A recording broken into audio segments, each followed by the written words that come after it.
गुरुवार उपाय। भाग्य को जागने व धन प्राप्ति के लिए गुरुवार को करें ये आसान उपाय। अति शीघ्र दूर होगी आर्थिक तंगी। गुरुवार का दिन भगवान विष्णु व माता लक्ष्मी को प्रसन्न करने के लिए अति उत्तम माना गया है।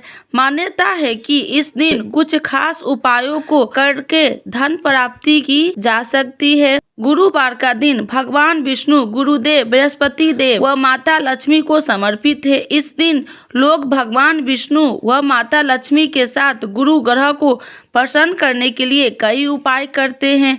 ज्योतिष शास्त्र के अनुसार अगर जातक को जन्म कुंडली में गुरु ग्रह मजबूत स्थिति में हो तो जातक को जीवन में खूब तरक्की हासिल होती है, सभी कार्यों में सफलता हासिल होती है, आर्थिक स्थिति मजबूत होती है। अगर गुरु ग्रह कमजोर स्थिति में हो तो जातक को कार्यों में असफलताओं को सामना करना पड़ता है, आर्थिक तंगी घेरती है। ऐसे में ज्योतिष शास्त्र में कुछ खास उपाय बताए गए हैं जिन्हें अपनाकर आप धन संबंधित परेशानियों से मुक्त पा सकते हैं। मान्यता है कि गुरुवार के दिन पानी में हल्दी डालकर नहाने से भगवान बृहस्पति देव का आशीर्वाद प्राप्त होता है। इसके साथ ही गुरुवार के दिन केले के पेड़ की पूजा करना फलकारी माना जाता है। दूसरा, बृहस्पतिवार। गुरुवार के दिन भगवान सत्यनारायण की कथा सुनना शुभ माना जाता है।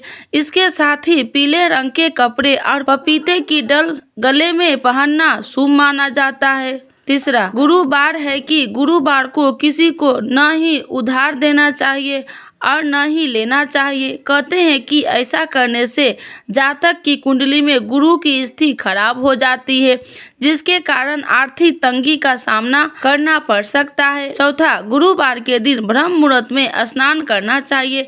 कहते हैं कि स्नान के बाद ओम श्री बृहस्पति नमः जाप करने से धन संपदा में तरक्की होती है। पांचवा, मान्यता है कि इस दिन भगवान विष्णु की प्रतिमा व चित्र का सामने घी का दिया जलाने से उनका आशीर्वाद प्राप्त होता है। पांचवा, कहते हैं कि भगवान बृहस्पति देव को पीले रंग अति प्रिय है, इसीलिए इस दिन ब्राह्मणों को पीले रंग की वस्तुएं जैसे चने की दाल, फल आदि दान करना चाहिए। कहते हैं कि ऐसा करने से घर में बरकत होती है। अगर प्रमोशन या रोजगार संबंधित बाधा छठा, अगर प्रमोशन या रोजगार संबंधित बाधा आ रही है तो गुरुवार को किसी मंदिर में पीले वस्तुएं जैसे फल, कपड़े इत्यादि का दान करना शुभ माना जाता है। कहते हैं कि ऐसा करने से विवाह संबंधित और अन्य बाधाओं से मुक्ति मिलती है। सातवां, घर से दरिद्रता दूर करने के लिए गुरुवार के दिन घर के सदस्य खास तौर पर महिलाओं के बाल धोने से मनाही होती है। कहते हैं कि इस दिन नाखून काटना भी अशुभ होता है।